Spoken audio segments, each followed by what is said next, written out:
Israel ప్రధాని Benjamin Netanyahu, ఆ దేశ మాజీ రక్షణ మంత్రి యోవ్ గల్లంట్, హమాస్ నాయకుడు మొహమ్మద్ దియాబ్ ఇబ్రహీం అల్ మస్రీలపై అంతర్జాతీయ క్రిమినల్ కోర్టు గురువారం అరెస్ట్ వారెంట్స్ జారీ చేసింది. యుద్ధ నేరాలు, మానవాళికి వ్యతిరేకంగా చేసిన నేరాలకు సంబంధించి నెదర్లాండ్స్లో హగ్లో ఉన్న ఐసీసీ ఈ మేరకు చర్యలు చేపట్టింది.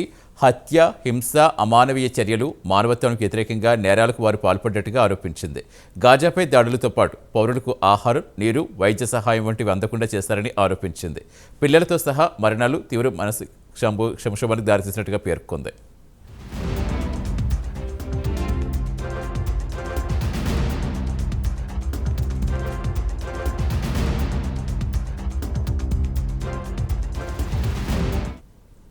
కాగా గత ఏడాది అక్టోబర్ 8 నుంచి ఏడాది మే 20 వరకు జరిగిన యుద్ధ నేరాలు, మానవత్వానికి వ్యతిరేకంగా జరిగిన నేరాలు పరిశీలించినట్టుగా అంతర్జాతీయ క్రిమినల్ కోర్టు వెల్లడించింది. నిందితులు ఉద్దేశపూర్వకంగా పౌరులను పరిమిత వైద్య సామగ్రి లక్ష్యంగా చేస్తారని ఆరోపించింది. దీనికి ఆధారాలు ఉన్నాయని ఐసీసీ కోర్టు పేర్కొంది. గాజా పౌరుల వెతలు తమకు బాధను కలిగించినట్టుగా తీవ్ర ఆవేదన వ్యక్తం చేస్తుంది. గాజాలో పౌరులపై ఉద్దేశపూర్వకంగా దాడులకు నేతృత్వం వహించిన నెతన్యాహు, గాలెంట్ ఈ యుద్ధ నేరాలకు బాధ్యత వహించాల్సిందని, దీన్ని విశ్వసించేందుకు సరైన ఆధారాలున్నాయని ఛాంబర్ అంచనా వేసిందని పేర్కొంది. కోర్టు అధికార పరిధిని ఇజ్రాయెల్ ఆమోదించాల్సిన అవసరం లేదని ఐసీసీ స్పష్టం చేసింది. మరోవైపు గత ఏడాది అక్టోబర్ 7న హమాస్ మిలిటెంట్స్ ఇజ్రాయెల్పై మెరుపుదాడులు చేసి వందలాదిగా ఇజ్రాయెల్ పౌరులను చంపడంతో పాటు పలువురిని బంధించి గాజాకు తరలించారు. దీనికి ప్రతీకారంగా ఇజ్రాయెల్ ఆర్మీ గాజాపై దాడులు చేస్తుంది. ఈ దాడుల్లో మహిళలు, పిల్లలతో సుమారు 42,000 మంది పాలస్తీనా పౌరులు మృతి చెందారు. లక్షలాది మంది గాయపడ్డారు. సుమారుగా 20 లక్షల కంటే ఎక్కువ మంది నిరాశ్రయులయ్యారు.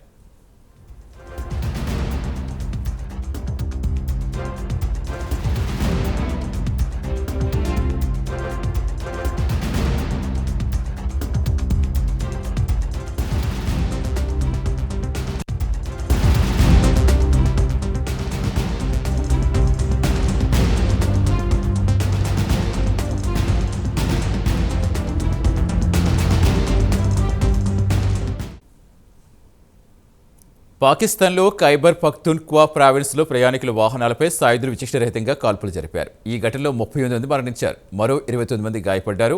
మహిళలతో పాటు పిల్లలు గాయపడ్డ వారిలో ఉన్నారు. కాగా ఘటన గురువారం కుర్రం జిల్లాలో పరాచినార్లో చోటు చేసుకుంది. పెషావర్ నుంచి పరాచినార్కు, పరాచినార్ నుంచి పెషావర్కు ప్రయాణికులతో వెళుతున్న 2 వ్యాన్లపై విచక్షణరహితంగా కాల్పులు జరిపారు సాయుధులు. ఆ 2 వాహనాల్లో ప్రయాణిస్తున్న వారిలో 38 మంది మరణించారు. మరో 29 మంది గాయపడ్డారు.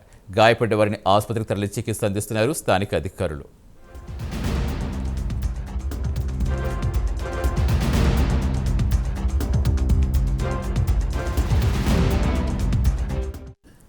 కాగా Khyber Pakhtunkhwa province chief secretary Nadeem Aslam Chaudhry ఈ దాడి ఖండించారు. ఇది పెద్ద విషాదమని, మృతుల సంఖ్య మరింత పెరిగే అవకాశం ఉందని చెప్పారు. పాకిస్తాన్ అధ్యక్షుడు ఆసిఫ్ అలీ జర్దారీ కూడా ఈ దాడి ఖండించారు. అమాయక ప్రయాణికులపై దాడి చేయడం పిరికిపంద, అమానవీయ చర్యని పేర్కొన్నారు. మరోవైపు ఆఫ్ఘనిస్తాన్ సరిహద్దులో ఉన్న ఈ గిరిజన ప్రాంతంలో భూ వివాదంపై సాయుధ షియా, సున్నీ ముస్లింల మధ్య దశాబ్దాలుగా దాడులు, ప్రతిదాడులతో ఉద్రిక్తంగా మారింది. ఈ దాడికి ఏ గ్రూపు బాధ్యత వహించలేదని అధికారులు తెలిపారు.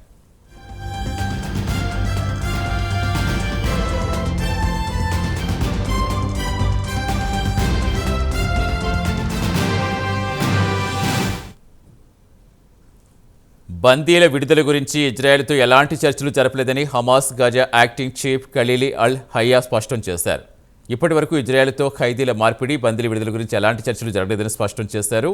అయితే యుద్ధం పూర్తిగా నిలిపేస్తేనే బందీల విడుదల గురించి ఆలోచిస్తామని చెప్పారు హయ్యా. తాజాగా పాలస్తీనా నాయకుల అభిప్రాయం ఏంటో సమాచారం తెలుసుకుందాం.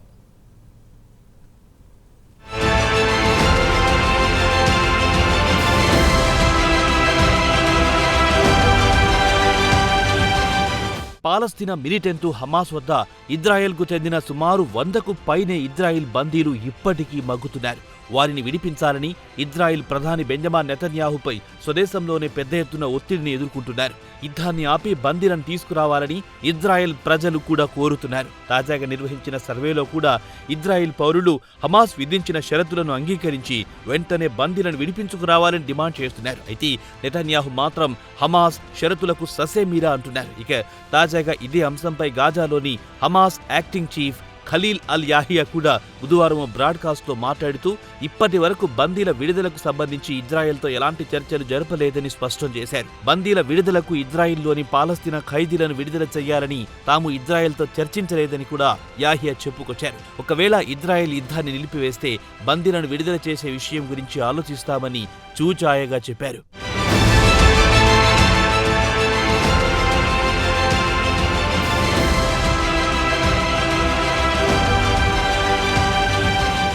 యుద్ధం ముగిసే వరకు ఇటు బందీలు అటు ఖైదీల మార్పిడి జరగదని అల్ అక్స్ టెలివిజన్ ఛానల్ కి ఇచ్చిన ఇంటర్వ్యూలో స్పష్టం చేశారు. ప్రస్తుతం తమ గ్రూప్ ప్రధాన ఉద్దేశం మాత్రం యుద్ధాన్ని నిలువరించడమేనని యాహియా వివరించారు. ఇక ఇజ్రాయెల్ దమనకాండ ఆపకపోతే తమ వద్ద ఉన్నది ఒకే ఒక ఆయుధం, ఇజ్రాయెల్ బందీలు. వారిని కూడా బేషరతుగా విడుదల చేస్తే తాము పూర్తిగా ఇజ్రాయెల్కు లొంగిపోయినట్లవుతుందన్నారు యాహియా. ఇదిలా ఉండగా బుధవారం నాడు ఐక్యరాజ్య సమితిలో ఎలాంటి షరతులు లేకుండా శాశ్వతంగా గాజాలో కాల్పుల విరమణకు తీర్మానం చేయాలని అన్ని దేశాలు ముందుకొస్తే ఐక్యరాజ్య సమితిలో అమెరికా రాయబారి విటో చెప్పడంతో సమస్య మళ్లీ ముందుకొచ్చింది. కాల్పుల విరమణ తీర్మానాన్ని తిరస్కరించడంతో పాటు హమాస్ చేతిలో బందీలుగా ఉన్నవారిని వెంటనే విడుదల చేయాలని అమెరికా రాయబారి డిమాండ్ చేశారు.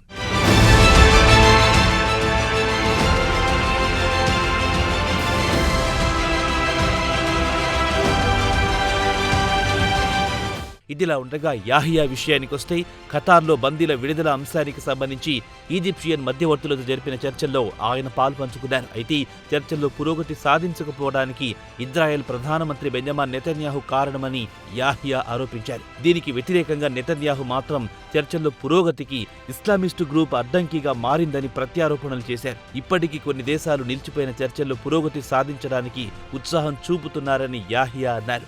వారితో చర్చలు జరపడానికి తాము సిద్ధంగా ఉన్నాం, అయితే ఇజ్రాయెల్ చర్చలకు ముందుకు రావాలని అంటున్నారు యాహియా. ఇక వాస్తవం ఏమిటంటే నెతన్యాహు ఒక్కరే చర్చలకు ముందుకు సాగకుండా అడ్డుకుంటున్నారని మండిపడ్డారు యాహియా. ఇదిలా ఉండగా మంగళవారం నాడు నెతన్యాహు గాజాలో పర్యటించారు. ఒకవేళ యుద్ధం ముగిసినా పాలస్తీనాను పాలించడానికి ఎట్టి పరిస్థితుల్లో హమాస్ను అనుమతించమన్నారు. ఇప్పటికే ఇస్లామిస్టు గ్రూప్ మిలిటరీని పూర్తిగా నిర్వీర్యం చేశామని చెప్పారు.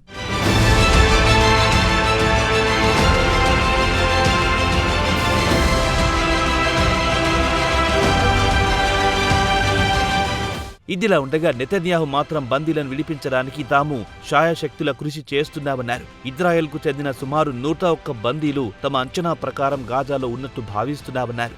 బందీల్లో ఒక్కొక్కరిని క్షేమంగా ఇంటికి చేర్పిస్తే వారికి $5 మిలియన్ రివార్డు ఇస్తామని ప్రకటించారు ఇజ్రాయెల్ ప్రధానమంత్రి. ఇక హమాస్ విషయానికొస్తే వీలైనంత త్వరగా యుద్ధానికి ముగింపు పలకాలని చూస్తోంది. అలాగే ఇజ్రాయెల్ జైల్లో మగ్గుతున్న పాలస్తీనా పౌరులను విడిపించుకోవాలని చూస్తోంది. బదులుగా ఇజ్రాయెల్ బందీలతో పాటు విదేశీ బందీలను విడుదల చేయాలనే ఆలోచనలో ఉంది. అయితే నెతన్యాహు మాత్రం హమాస్ను పూర్తిగా కూకటి వేళ్లతో పెకిలిస్తే కానీ యుద్ధాన్ని ముగించమని శపథం చేస్తున్నారు.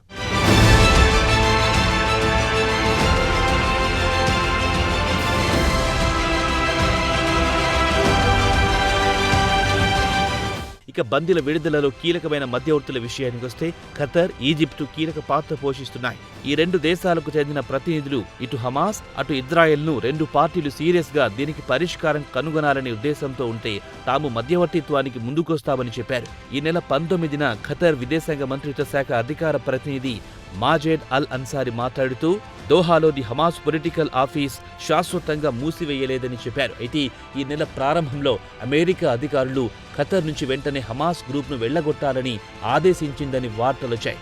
అమెరికా ప్రెసిడెంట్గా డొనాల్డ్ ట్రంప్ బాధ్యతలు చేపట్టక ముందే హమాస్పై ఒత్తిడి పెంచిందన్న వార్తలొచ్చాయి. ఇజ్రాయెల్తో కాల్పుల ఒప్పందానికి హమాస్ మిలిటెంట్లు అడ్డుపుల్లలు వేస్తున్నారని అమెరికా ఆగ్రహం వ్యక్తం చేసింది. ఖతర్పై ఒత్తిడి పెంచి దేశం నుంచి హమాస్ను పంపించేసిందని వార్తలొచ్చాయి.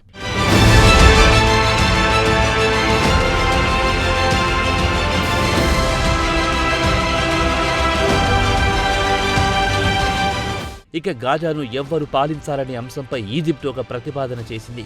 ఈ ప్రతిపాదనను హమాస్తో పాటు యాహియా స్వాగతించారు. ఒకవేళ యుద్ధం ముగిసిన తర్వాత హమాస్కు పోటీగా ఉన్న ఫతాతో కలిసి ప్రభుత్వం నడపడానికి ఫతా మూవ్మెంట్ ప్రెసిడెంట్ మహమ్మద్ అబ్బాస్ కూడా అంగీకరించారన్న వార్తలొచ్చాయి. అయితే ఇటు ఫతా అటు హమాస్ రెండు కలిసి గాజాను ఎలా పాలించుకోవాలో చర్చించుకుంటాయి.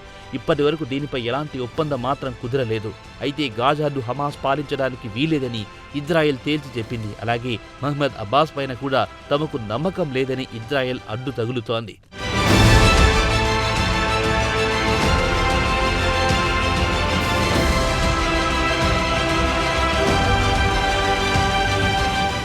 ఇదిలా ఉండగా బుధవారం ఇజ్రాయెల్ దాడుల్లో కనీసం 48 మంది మృతి చెందారు. వారిలో రెస్క్యూ వర్కర్స్ కూడా ఉన్నారు. కాగా ఇజ్రాయెల్ మాత్రం ఇటు ఆసుపత్రులను, షెల్టర్ హోంలను విడవకుండా పెద్ద ఎత్తున దాడులు చేస్తోంది.